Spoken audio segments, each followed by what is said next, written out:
मेरा नाम राजेश है। एक मिडिल क्लास आदमी का सबसे बड़ा सपना क्या होता है? अपना खुद का घर। मैंने अपनी 15 साल की जमा पूंजी और एक बड़ा लोन लेकर जयपुर के बाहरी इलाके में एक विला खरीदा। वो बैंक की नीलामी में मिल रहा था, बाजार भाव से कम। पर मेरी पत्नी सुमन खुश नहीं थी। उसे वह जगह अजीब लग रही थी। मेरे 2 बच्चे थे, रिया 12 साल और आरव 6 साल। मुझे लगा सुमन को बस नई जगह का वहम है, लेकिन मुझे क्या पता था कि मैंने अपने परिवार को एक घर में नहीं बल्कि एक जिंदा कब्र में धकेल दिया है। शिफ्ट होने के 1 हफ्ते बाद ही घर का पूरा माहौल बदलने लगा। घर में हमेशा एक सीलन की बदबू रहती, चाहे हम कितना भी रूम फ्रेशनर क्यों ना छिड़क लें। सबसे पहले असर मेरे और सुमन के रिश्ते पर हुआ। हम बिना बात के लड़ने लगे। उस घर में घुसते ही हमारे अंदर का गुस्सा भर जाता था। एक रात हम हॉल में लड़ रहे थे। अचानक आरव अपने कमरे से भागता हुआ आया और सुमन के पीछे छिप गया।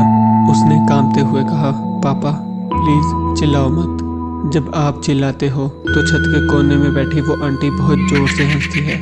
हम दोनों चुप हो गए। वहाँ कोई नहीं था, लेकिन आरव उस खाली कोने को देख रहा था और रो रहा था। तीसरे हफ्ते चीजें वायलेंट होने लगी। मेरी बेटी रिया नहा रही थी। अचानक बाथरूम से उसके चीखने की आवाज आई। मैं और सुमन दौड़े और दरवाजा तोड़ा।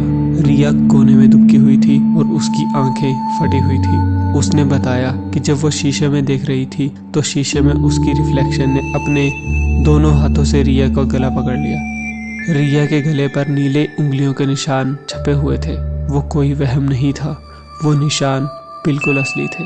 सुमन रोने लगी, राजेश ये घर छोड़ दो, यहाँ कुछ तो गलत है। लेकिन मैं मजबूर था। मेरी सारी कमाई इसी में लग चुकी थी। मैंने कहा बस कुछ दिन और, सब खुद ही ठीक हो जाएगा। लेकिन ये मेरी सबसे बड़ी गलती थी। अमावस्या की वो रात जिसमें लाइट चली गई। डर के मारे हम चारों एक ही कमरे में सो रहे थे। रात के 2 बजे पूरे घर में धड़ाम धड़ाम की आवाजें आने लगी, जैसे कोई हमारा फर्नीचर पटक रहा हो। अचानक मेरे बेडरूम का दरवाजा अपने आप खुल गया और वहाँ दरवाजे पर मैं खड़ा था। हाँ, आपने सही सुना, मैं खड़ा था।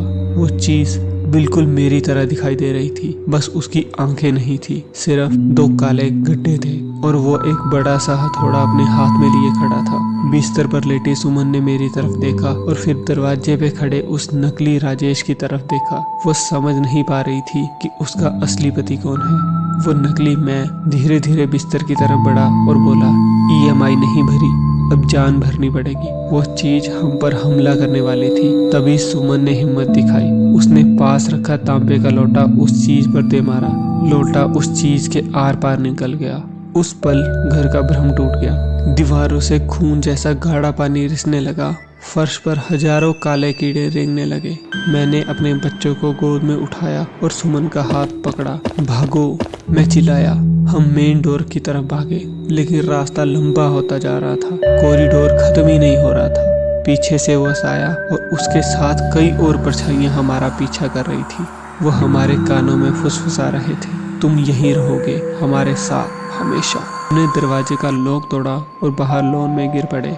जैसे ही हम घर की बाउंड्री से बाहर निकले, घर के अंदर की सारी लाइटें एक साथ जल उठी और खिड़की पर हमें वो पूरा परिवार खड़ा दिखाई दिया जो वहाँ पहले रहता था और जो अब मर चुका था। वो हमें देख रहे थे। अगले दिन हमने वो घर बैंक को वापस कर दिया। मेरा सारा पैसा डूब गया। मेरी 15 साल की सेविंग्स खत्म हो गई थी। हम आज एक छोटे से एक कमरे के किराए के मकान में रहते हैं। हमारे पास गाड़ी नहीं है, ऐशो आराम नहीं है। रिया आज भी शीशे में देखने से डरती है और आरव आज भी कोने में देखकर डर जाता है। लेकिन कल रात जब हम उस छोटे से कमरे में एक साथ जमीन पर बैठकर खाना खा रहे थे तो मैंने महसूस किया कि अब हम खुश थे, क्योंकि घर ईंट पत्थर से नहीं बनता, घर परिवार के जिंदा रहने से बनता है। हमने अपने सपनों का महल खो दिया, पर हमने एक दूसरे को बचा लिया। और यकीन मानिए, जान से महंगी कोई EMI नहीं होती।